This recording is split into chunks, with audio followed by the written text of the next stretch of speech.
Hello, Professor. Our captain's project is about Under Armour. We have 3 members in our group, Jingxu, Wenxuan Huang, and Mei Yuli. Next, we will have an overview of the company. The company is Under Armour. Its industry is apparel, footwear, and accessories. The company was founded by Kevin Plank in 1996, and its initial public offering is in 2005. The total value of all its shares of stock is 8 billion in 2017. As of the end of 2017, it has 15,800 employees, and its core competence are wide range of products, multiple distribution networks, adoption of digital apps, and brand recognition. From the company's history, we can see several important points, which are continuous marketing, expanded target groups in 2007, and restructuring plan in 2017 and 2018. All these may have influence on later financial status. Products manufactured by Under Armour include athletic shoes, t-shirts, jackets, hoodies, pants, leggings, shoes, and accessories. We can see from the graph, Under Armour's 66% revenue is from apparel, and the second important part for its revenue is footwear, which generates 20% revenue to the company.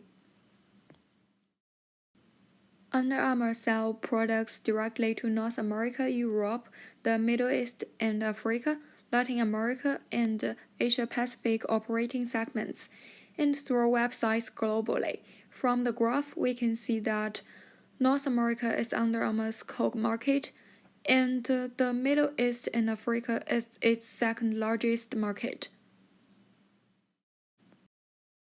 The main competitors of Under Armour are Nike, Adidas, and Lululemon. According to the charts, Nike owns the best brand awareness and the largest market share in the United States. Then let's look at the efficiency of different companies. In the graph, the CCC of Lululemon is the best in class, while Under Armour has the longest CCC bar, which shows that it takes a long time to convert its investments in inventory and other resources into cash flow from sales. To be more specifically, its inventory and AR days are the worst compared to other competitors. The AP days of Under Armour are better than Nike and Lululemon, but not as good as the class of Adidas. Considering leverage ratio, Lululemon is the best in class, while Adidas is the worst in class, which shows that Lululemon has a low capital that comes in the form of debt and has the high ability to meet its financial obligation.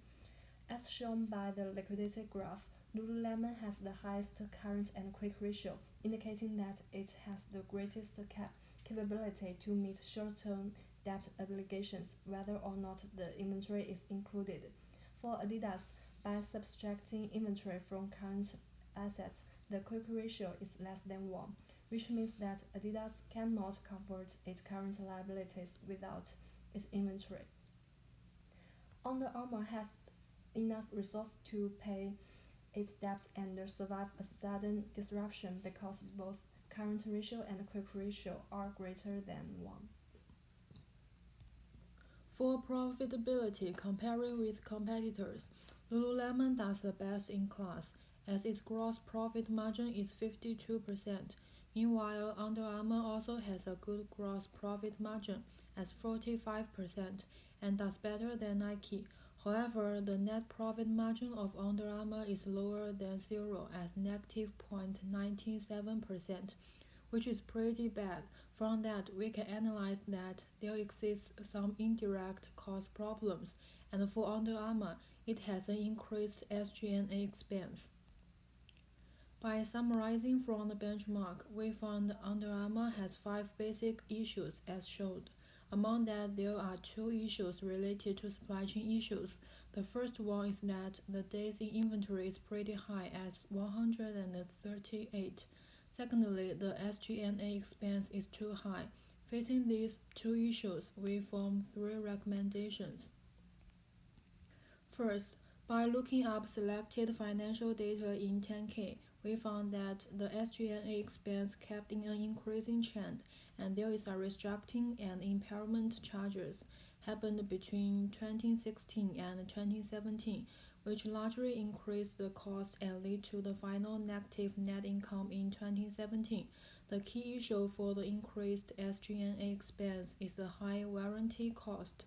Under Armour's poor manufacturing design lead to quality and tolerance variations, which therefore increases the cost. In order to solve the problem, Under Armour is recommended to use the method of process for Six Sigma. It can help to reduce operational costs, rework costs, and customer complaints, which therefore would probably reduce the SG&A expense by 3%. Also, it exists the risk to recruit employees who are mastered in Six Sigma and train employee with $15,000 for 1 month. According to Under Armour's 2018 financial report, the total inventory increased by 26% compared to the past fiscal year, causing its net profit a rapid drop. Under Armour utilizes make-to-stock strategy, meaning that the company predicts the customer demand, then releases orders based on prediction. The rapid increasing in raw materials shows that demand forecasting and order release processes are inaccurate or even biased. One efficient way to decrease the inventory level is to use cloud inventory system. It's a system combining inventory tracking information and cloud computing ability. Three main functions for this system are to timely integrate the inventory information at physical stores and the supply chain department, and to automatically compute and generate inventory level reports to managers, so managers are able to check and control all the information of existing finished goods more accurately. They can make more specific order releases to upstream suppliers and adjust the volume of inventory in all steps in the supply chain processes based on the current existing inventory of finished goods. The third is that Under Armour can save 2% a year in cost of goods sold and inventory carrying cost, and 4% of cost of goods sold in the years after. However, the risks of the recommendation are that Under Armour should spend 60,000 and at least 1 month to introduce and fit to the system. For this recommendation, return on investment is nearly 60%, which indicates that recommendation 2 is reasonable to be taken. Under Armour's inventory rose by 22% in 2017. Compared with its competitors, it had bad performance on inventory days. Reducing obsolete inventory by price of channel is an approachable method to improve its performance. Slimming down its inventory levels will accelerate inventory turnover days to 80 days, increase cash flow, and reduce stock inventory. However, there are some costs. It will also result in low revenue growth rate, which will decrease to 10% first year and 5% years after. This action will also result less shoppers going for full price sales and low capability to cope with sudden demand change in the market. Based on Under Armour's income statement from 2015 to 2017, when no recommendations are implemented, we calculate the status quo as showed. By extrapolating the change of revenue as 20%, the change of SG&A as 80%, and assuming the interest and other expense as the same, we finally get a net income of $11,020 for status quo. However, by using methods of process design for Six Sigma, crowd system, and selling goods with low price, the cost of goods sold and SG&A expense would be largely decreased.